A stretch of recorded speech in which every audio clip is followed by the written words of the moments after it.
Hello friends, good morning সবাইকে। Welcome to my another blog. সকাল থেকে এই চেনটা আমার খুব ডিস্টার্ব করতে যায় না কেন। যাই হোক, ঘুম থেকে উঠে পড়েছি। ঘুম থেকে উঠে বিছানাটা তুলে নিয়েছি, ঠিকঠাক করা হয়ে গেছে। এই দেখো হয়ে গেছে। এখন যাই বাথরুমে গিয়ে ফ্রেশ হয়ে আসি। তারপরে বাথরুমে চলে গেলাম। বাথরুম থেকে এই দেখো চলে এসেছি।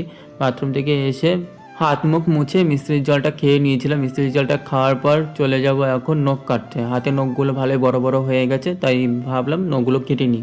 এদিকে আজকে সকালবেলা মেসো এসেছিল। মেসো এসে ডাব দিয়ে গেছে। অ্যাকচুয়ালি দিদাই বলেছিল ডাব দিয়ে যাওয়ার কথা। অ্যাকচুয়ালি আমরা ডাব পাচ্ছিলাম না, তাই দিদাই বলেছিল মেসোকে যদি ডাব পাও তাহলে দিয়ে যেও। তারপরে মেসো ডাব দিয়ে গেছে, 4টে দিয়ে গেছে, আর বাদ বাকি যদি লাগে তাহলে পরে দিয়ে যাবে। আর এদিকে সকালবেলা বৌদি এসেছিল। বৌদি এসে দেখে আমি ঘুমিয়েছিলাম, আমাকে ডেকেছিল কিন্তু আমি উঠিনি, তাই বৌদি চলে গেছিলো। কখন চলে গেছে টেরও পাইনি। তারপর দিদা খেতে দিল, খেতে দিয়েছে। আজকে খাবারে ছিল শুক্তো, চিকেন, ভাত আর আলু বেগুন দিয়ে একটা সবজি করেছিল, তাই খেয়ে দিলাম। খাওয়া দাওয়া করে চলে গেছিলাম এই ঘরে। এই ঘরে এসে দেখি জামা কাপড়ে পাহাড় জমেছে। এক গাদা জামা কাপড় প্রেস করতে হবে, আর কিছু জামা ভাঁজ করে রাখতে হবে।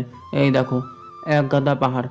তারপরে ভাবলাম এখন করব না, আগে স্নানটা করে নিই তারপরে প্রেস করব। অলরেডি অনেকটা বেলা হয়ে গেছে, তার জন্যই ভাবলাম আগে স্নানটা করে নিই তারপরেই প্রেস করব। এই দেখো স্নান টান করে চলে এসেছি। স্নান টান করে এসে খিচুড়িটা খেয়ে নিয়েছি। তারপর এখন বসবো জামা কাপড় প্রেস করতে। এই জামা কাপড় প্রেস করতে বসলে যে কতক্ষণ লাগে তার ঠিক নেই। এই করতে করতে প্রায় বিকেল হয়ে গেছে। বিকেলবেলা দিদার সন্ধে দিয়ে দিয়েছে। এখন বাজে প্রায় 6টা।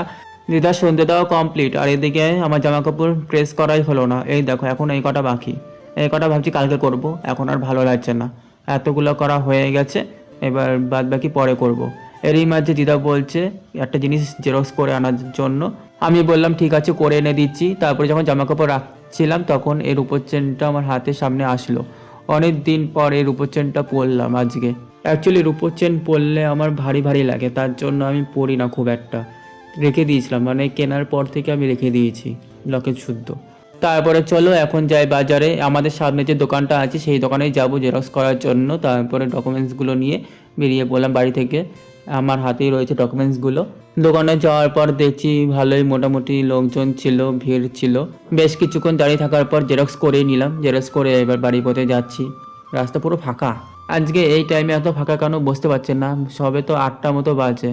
অন্যান্য দিন এই সময় রাস্তাটা পুরো ভরা থাকে, আজকে লোকই নেই। তারপর বাড়ি আসলাম। বাড়ি এসে দিদাকে দিয়ে দিলাম ডকুমেন্টসগুলো, জেরক্সগুলো। দিদাকে বললাম ভাঁজ করবা না, দিদা ভাঁজ করে রেখে দেয়। এই ভাঁজের কারণে জেরক্সগুলো খারাপ হয়ে যায়। দিদাকে বললাম সোজা করে রাখবে। তারপরে দিদাকে বলে চলে আসলাম ঘরে। ঘরে এসে জুস খাচ্ছিলাম। জুসটা আগেই বের করে রেখেছিলাম। জুসটা গরমের কারণে কেমন যেন টেস্ট হয়ে গেছিলো, ভালো লাগছিল না। ঠান্ডা ঠান্ডাই ভালো লাগছিল। তারপরে শুয়ে পড়লাম, একটুখানি রেস্ট নিচ্ছিলাম। চলো এখনকার জন্য রাখছি।